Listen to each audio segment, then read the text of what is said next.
is John Kohler with growingyourgreens.com. Today I have a very special treat for you. We're outside Portland, Oregon at a viewer's and also a friend's house, and they have, guess I'm gonna get hit by a car too if I don't get out of the street real soon.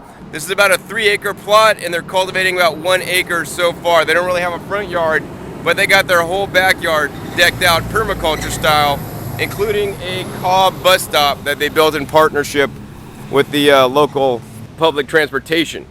And their garden just doesn't even start on the inside. They have like a hedgerow that starts on the outside. So we're gonna go around the hedgerow and check some of the things out. So on the outside fence, you can see they have a lot of different things planted. Here's a fig tree. Next, they got grapes growing up the hurricane fencing. A rose bush. Here's some nasturtiums even growing down below. All these beautiful and edible plants. And if we go down a little bit further, look at all these blackberries. Now those red berries, those aren't raspberries. These are blackberries that are not ripe. And there's one that's actually halfway red and halfway black, turning ripe. So the question today is, how can you tell when a blackberry is ripe? Here's one right here. Obviously that's still red, turning a little bit black, not quite ripe. This one's actually more black with a little bit of red. But even one that is completely black, like this one, may not be completely ripe. So you want to try to look for one that's black, that has like enlarged little circle things, and also when you pull it off, it's going to pull off very easily. If you have to tug, like say we'll take this one, you have to take this and tug, and it pulls the whole branch, it's not yet ripe. You want to pick the ripest fruit for the best taste. So I'm going to eat this one right now. Oh, and by the way, these are thornless blackberries. So these were intentionally planted here. They moved into this property about 4 years ago. And this fence line was one of the first things they planted out aside from the trees, because they take some years to mature. So definitely if you're getting into a new property, would encourage you to plant out your hedgerows or the edges of your property and your trees first. All right, I think I'll grab another blackberry and we're going to continue on our tour. So let's keep going. There's even more thornless blackberries. I can't resist. They're definitely the best thing to eat so far. Even continuing down their fence line where all the cars are parked. And this is my rental car this trip, man. I just had to point this out.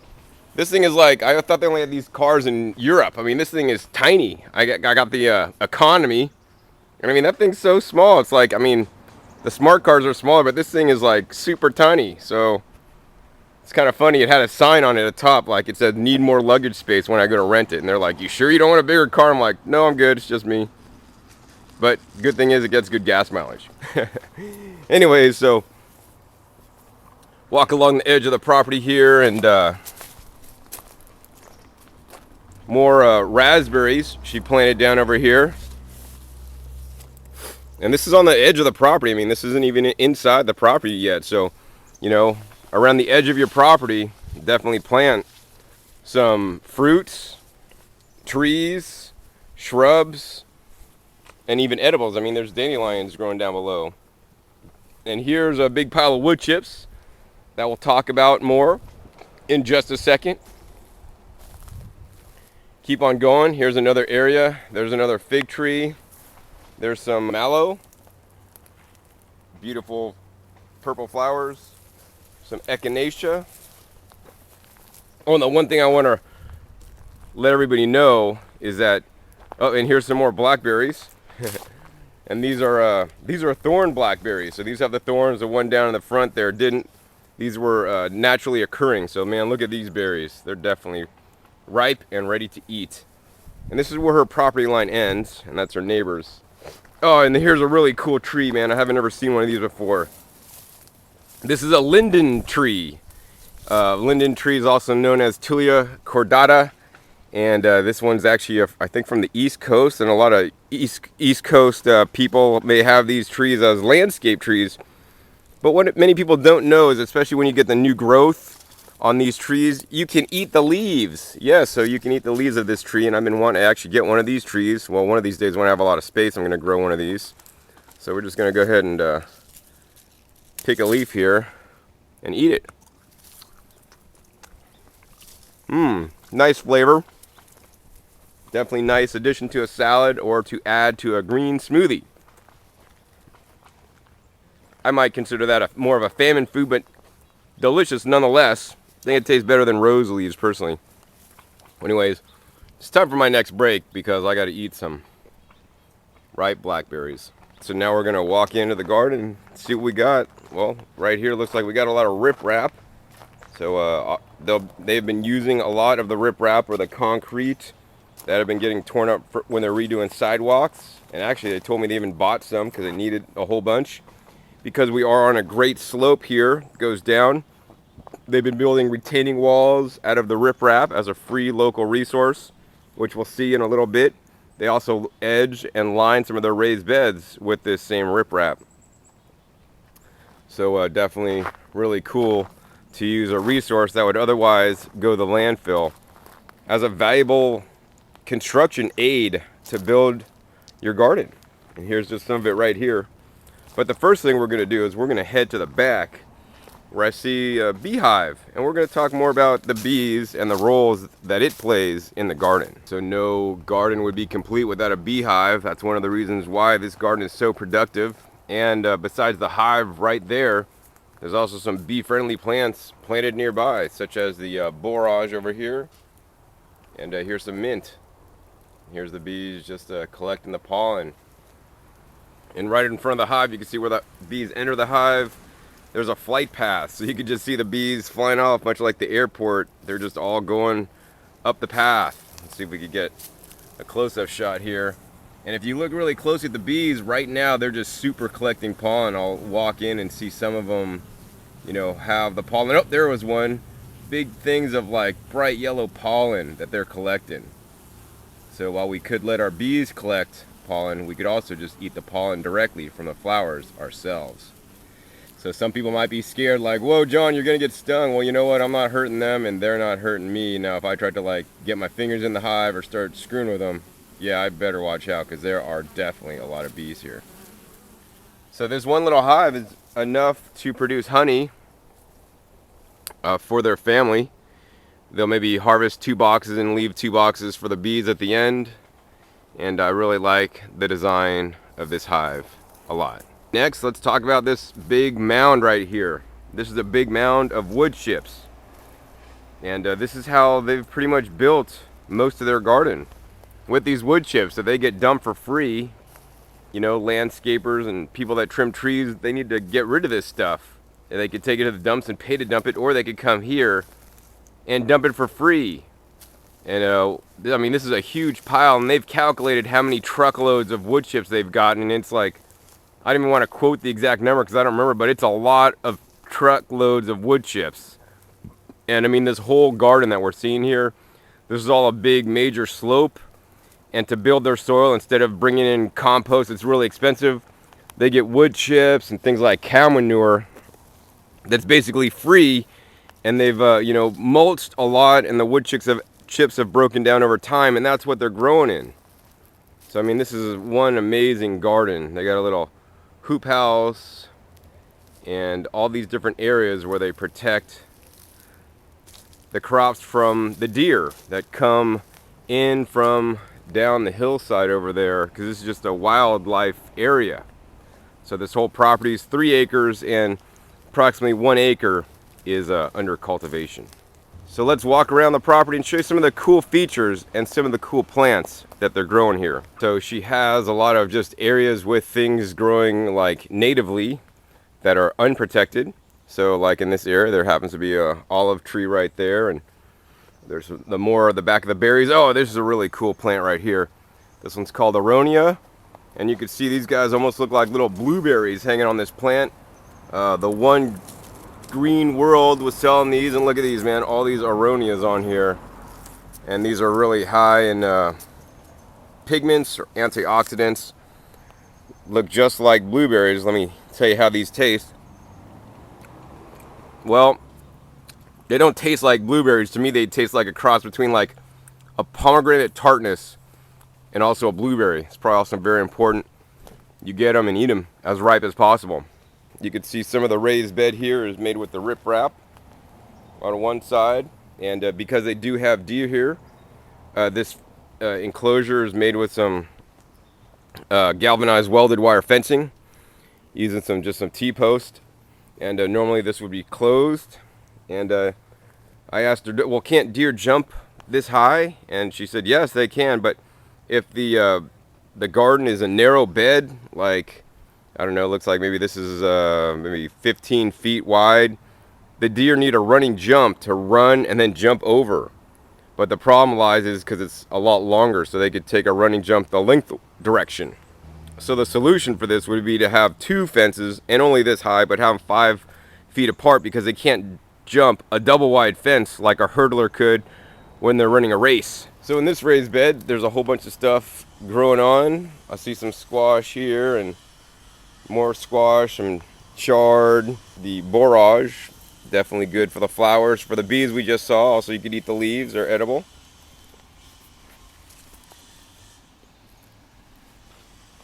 Some dino kale and a lot of mustard greens and brassicas growing on. Lots of greens growing in the garden right now. Oh, what's next? Of course, any permaculture garden should be using the resources on site. One of those resources is the rainwater. Since we are here in the Pacific Northwest, off the house there, we got the rain gutter, catches a lot of water, goes down into the rain gutter there, and then goes down the tube all the way into this big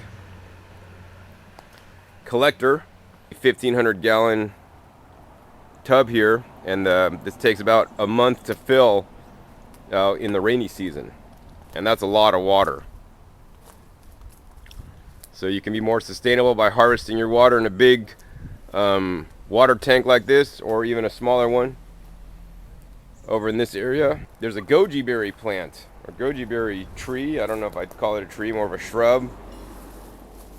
Right here, this was grown from seed. You can see it's like nice, long, and spindly. And you could even eat the goji berry leaves. I probably wouldn't eat a whole lot of them, but the leaves are edible in small quantities. And you could even eat goji berry sprouts. Actually, those are quite delicious. And in Chinese medicine, they say they are definitely good for you because they're anti-aging. Keeps you young. Of course, we have some standard roses. Once again, you can't eat the rose petals and the rose leaves. They actually don't taste too good. Over here, we have a special plant.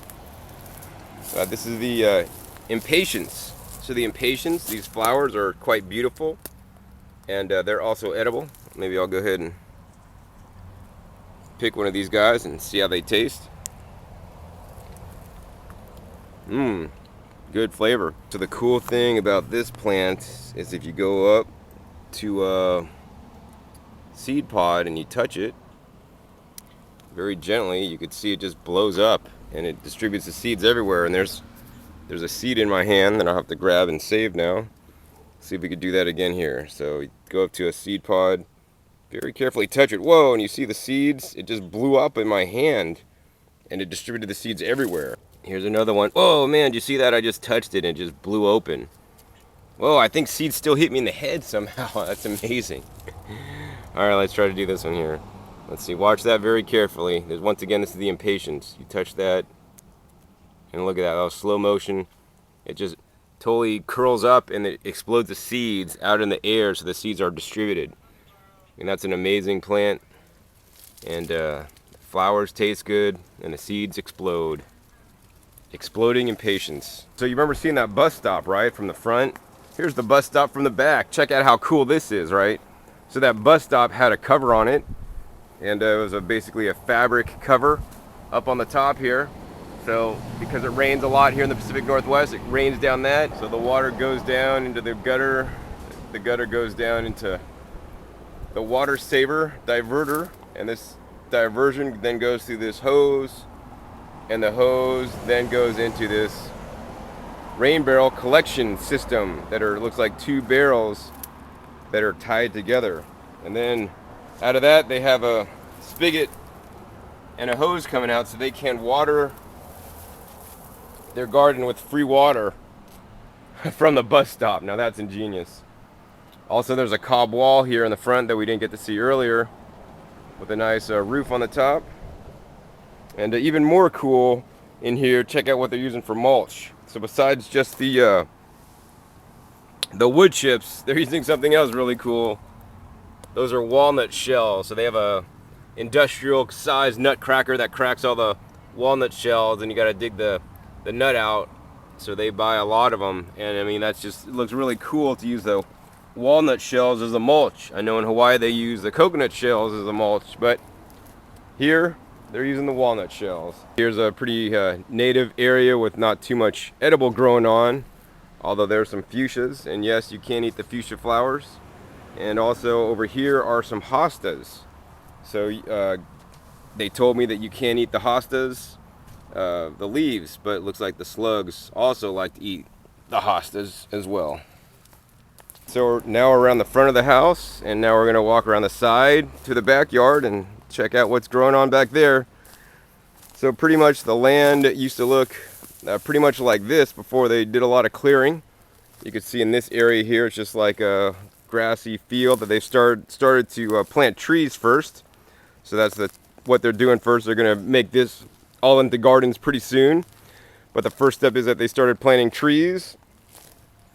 And because there are deer, they've had to protect the newly planted trees from the deer. So they got these stakes, probably for free, these blue stakes for free. And they basically just put up some bird netting around the trees. Oh, and they're doing sheep mulching. I could feel it as I'm stepping on it. Sheep mulching with the wood chips. And they're using this bird netting so that the deer can't get to it, because the deer like to eat the baby tree leaves.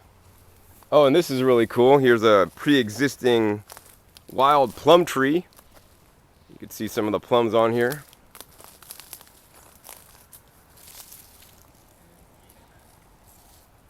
And not too far away from the wild plum tree is wild plum tree seeds in the form of raccoon scat. So I won't say the S word, since some people didn't like me saying that, but I will say this is raccoon scat or defecation. But look, in the raccoon defecation, I guess they eat the plum seeds and all, and that's how nature works.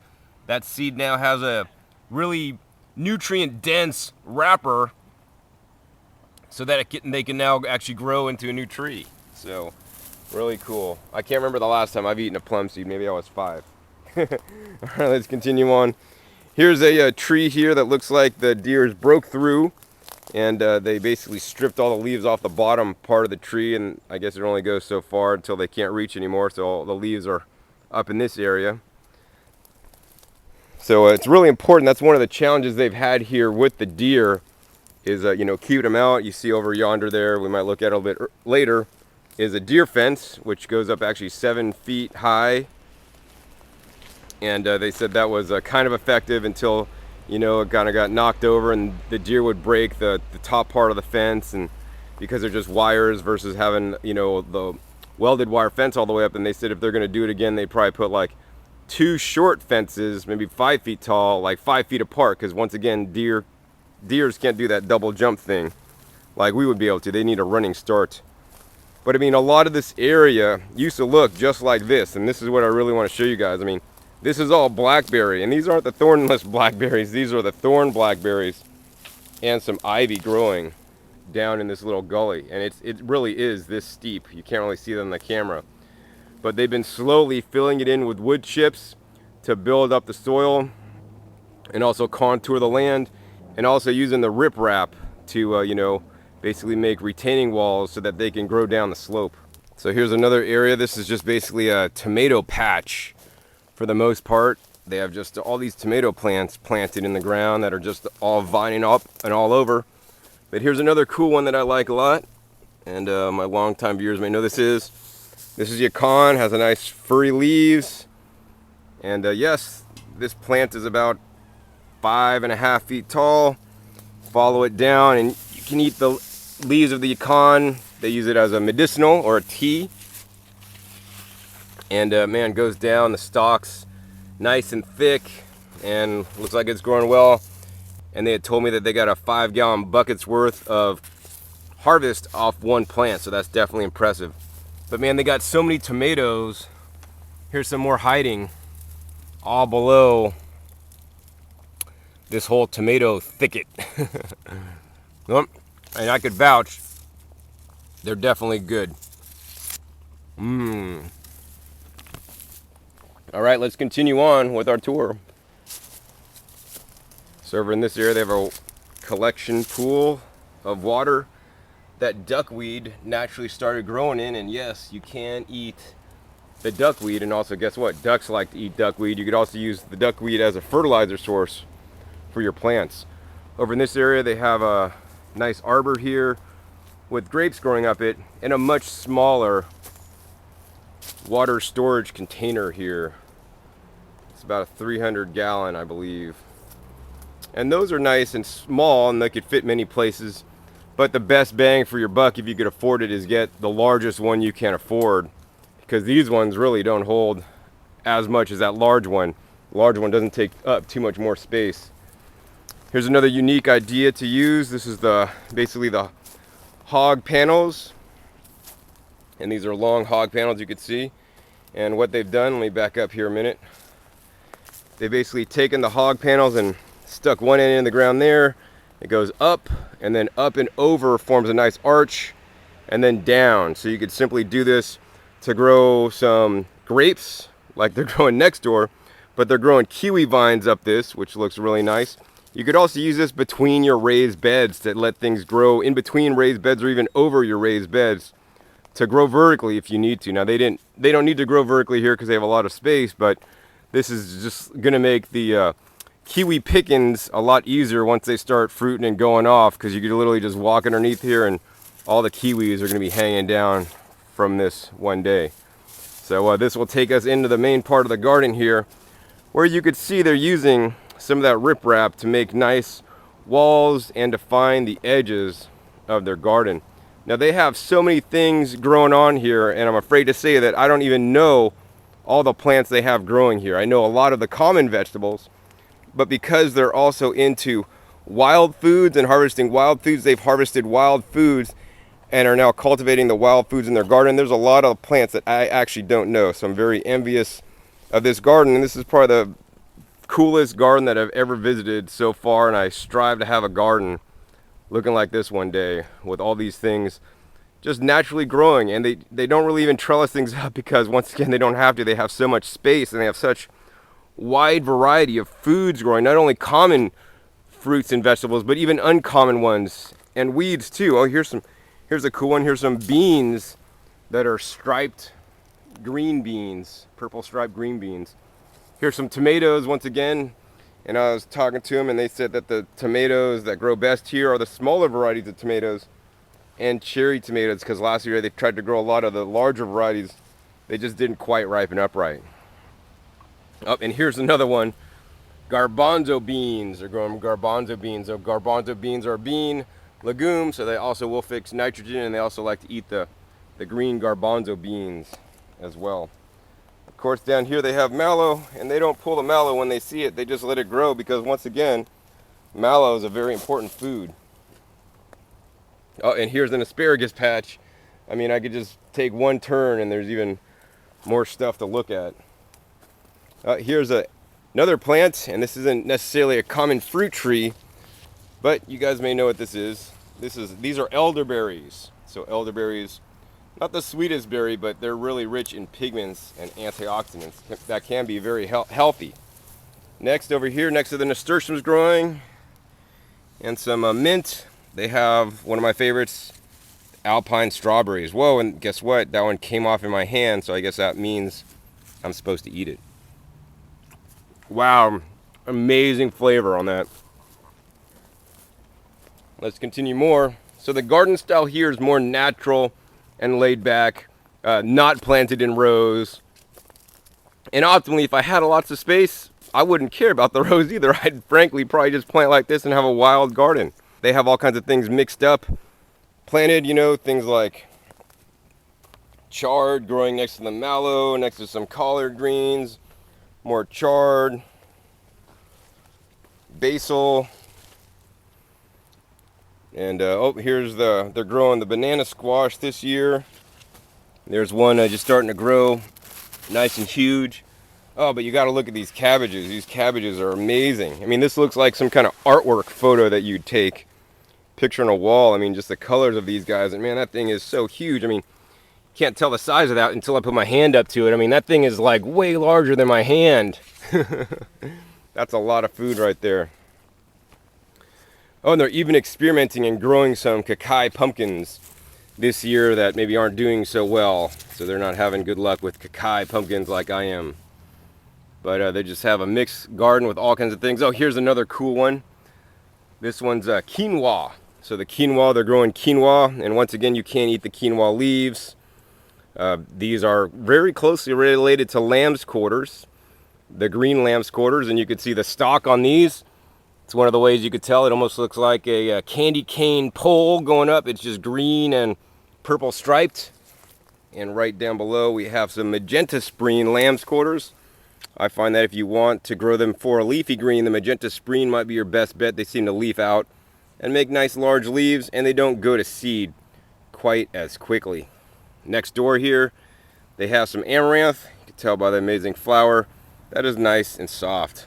And here's some cucumbers forming. And I mean, if we just look in this area and start uncovering stuff, you could see clover growing down below, and there's more alpine strawberries. I mean, this is just a natural garden. And I think it's just amazing all the things that are growing on here. Oh, they even have a cob house down there with a living roof. Let's next check out this little hoop house structure and check out what's growing on inside. To me, this is like walking through a fairyland. Oh, here's another sawn off container with water in it, and it looks like they have some maybe some lily pads in there. I don't know what's going on with this one. Probably just definitely to hold water. I mean, water once again is a valuable resource. Once again, we are on a slope, and I'm sure they're using swales to direct the water to where they need it. Here's just an amazing tomato plant, and it looks like they do stake them up a little bit, but not as much as I would. And they got some ripe tomatoes happening. And the other thing that's really cool here is that they are using rock dust. So they know the benefits of rock dust, and they have been using rock dust to remineralize the soil. And it looks like they're getting great results. Oh, we're up to the hoop house here. So let's go into the hoop house. Has a nice screen door. And inside here they have lots of things growing. On one side they have things planted in the ground. And up on the other side is like a little workbench where they have plants growing. Here's a cool one. Kaffir lime. So the kaffir lime, you know, is not only valuable because of the limes that it will grow, but also the kaffir lime leaves are an edible leaf used in flavoring. So actually I like those a lot. So they have a lot of tomatoes in here and a lot of other warm, loving crops. And especially here in the Pacific Northwest where it doesn't get too hot, the exact opposite of Las Vegas, they got pepper plants, and they got to put the pepper plants here in the hoop house where it stays warmer, or else the peppers aren't going to do quite as well. And these are some amazingly large peppers. Up, and here's another one I really like. They got it growing in a little pot. Let's see. Oh, there it is. This is the Mexican sour gherkin. So these are related to the cucumber, but they're not a cucumber, although they do look like little miniature watermelons. I grew these a couple years ago. I prefer the West Indian burr gherkins instead of these Mexican sour gherkins. And if you are growing these kind, the best way I've found to harvest these guys are just let them drop off the vine, and then once they're dropped off the vine, you can eat them, and actually they're not sour. They actually have a nice sweetness to them. That's pretty amazing. Let's see, more tomatoes and different kind of containers here. Earth box with some basil, and oh man, look at these large peppers here. There's a bell pepper, and here's some hot peppers happening. Once again, more tomatoes. Oh man, look at all these red tomatoes. Probably definitely good because we're in the hot house. Oh man, they just have tomatoes for years. They have so many tomato plants. I think I gotta try one.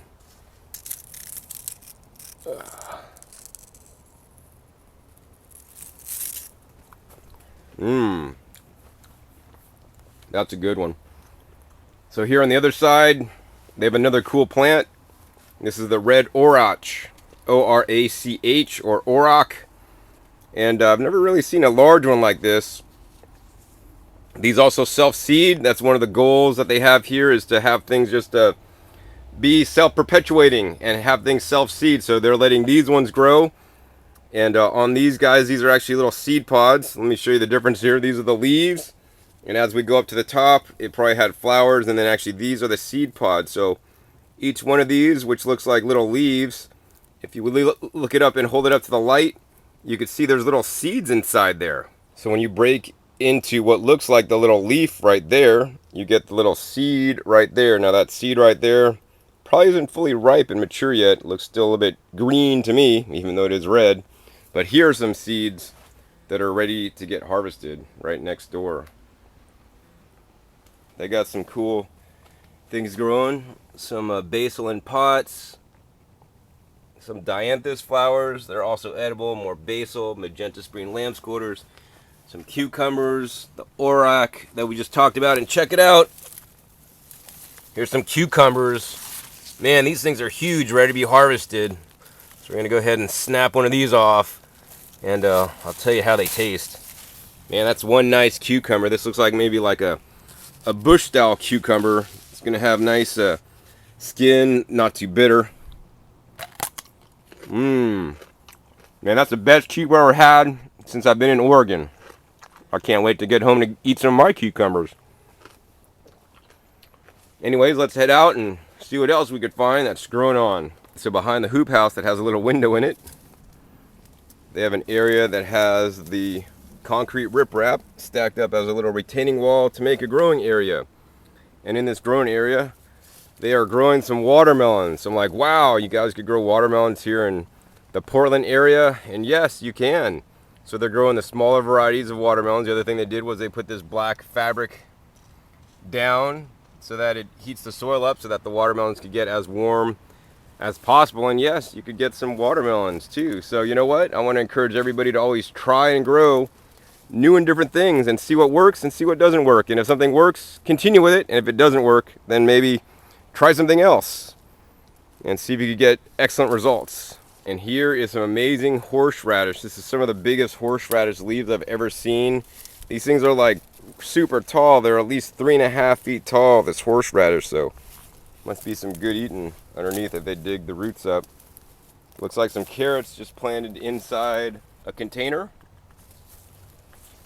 And you know, I'm not really seeing a drip system here. So that's one of the things that I kind of commented on, that where's the drip system? And they're like, well, we hand water. And I'm like, how long does it take you to hand water? It takes 2 hours to hand water this entire huge garden. Up and here's some kale that's gone to seed, and they're letting the seeds just drop into place and letting new plants start at will instead of saving their seeds. Here's a unique apple tree. Looks like the deers got to it when it was younger, but the deers can't get this high, so it's got some apples on it. But yeah, 2 hours to water, so it's actually quite therapeutic for watering. And plus, because things aren't planted in specific rows, you know, watering may be challenging to do it automatically because it wasn't set up on a drip system. I guess probably the best way would be overhead watering, but then again, it's not like if you were hand watering, you could water exactly what needs to get water. The other thing to remember is as they're building their soil, the water holding capacity of the soil is just going to increase as there's more organic matter in the soil. So here's another one I grow at home, and these are looking quite healthy. This is a Jerusalem artichoke. These are in the sunflower family. Maybe they're getting close to flowering. Here's some more auroch, red auroch. I particularly don't care for the leaves, the taste of these leaves. Of course, when the leaves are a lot more younger and tender, they're more tasty than when they're older and more mature. And especially after a plant goes to seed, the leaves tend not to taste quite as good. Actually, that has a nice flavor to it. Nice and salty, actually. And check it out. Even here in Oregon, if you plant them early enough, you could get some nice large tomatoes. There's some tomatoes that are probably hiding from them. And there's a whole bunch down here underneath all the growth. So in this area, what they're currently doing is hand clearing. So they've hand cleared a lot of this area. Then they've sheet mulched with cardboard and the wood chips. And although they did clear this area, which probably used to look like the area beyond the fence, some of the blackberries are still coming back because they'll send up runners. And here's some more yacon, freshly started yacon being planted out. So one of the things I like is that they're using a lot of the wood chips, which is a free resource, as their pathways, and they actually use the wood chips to build their soil before they plant it as well. So we're really cool. Once again, they have been on this property for 4 years, so it's only taken 4 years to make all these different beds that you see planted out and to plant everything. And I think that's just simply amazing. Oh, and here's some rosemary. Here's another couple cool things. Man, there's just so many things like growing everywhere. This one's celeriac, which does really well here in this climate, and above it, some more amaranth. And there's many different varieties of amaranth. And this is kind of cool planting here. So we got the amaranth here. That's nice and soft. I love to just feel the amaranth in my hands. Next door we have magenta spring lamb's quarters, so you can see the difference. And then next to this is another kind of amaranth that's still leafing out. So there's many varieties and not just, you know, one kind. Some kinds, like this kind, maybe looks like it's used for the leaves more because it has a lot larger leaves and may not actually go to seed as quickly. And they got a lot of these kind, and I don't know all the different varieties they have. And here's some more cucumbers growing. So one of the coolest plants I've seen here, and that I'm going to start growing now because of my visit, is this guy right here. This one is clary sage. So the clary sage seeds are really cool. They're high in essential fatty acids. And also they get a little bit mucilaginous when you eat them, much like chia seeds. So hopefully one day people will start selling the clary sage seeds. Oh, there it is. I'm just carefully stroking the pod here, and you can see some of the seeds are falling in my hand, much like with borage. When they're ripe and ready, they'll just come out at you. So we're going to go ahead and harvest some of these clary sage seeds so that I can now grow these at home and have my own collection of clary sage seeds. Clary sage seed oil is now becoming popular instead of using flax oil for your omega-3s, but I say, why eat the oil when you can grow the plant and get your own seeds and eat the seeds as a whole natural food? Wow, check it out. So just in a few minutes, I got all these clary sage seeds now that I could take home and grow at home.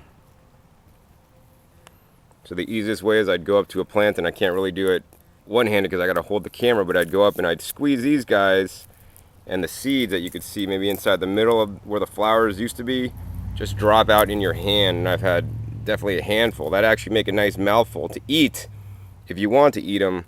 But in this case, I'm going to plant them so I can grow more. So I'm sorry to say that's all the time we have for today to show you this amazing permaculture garden. The one thing I guess I'll remember the most are all the blackberries and the thornless blackberries that are just this huge bush. And let me tell you, it's just so much nicer to have thornless blackberries because the ones back in the corner, you know, aren't too fun to pick, but these ones, they just won't get you. And the berries taste quite good as well.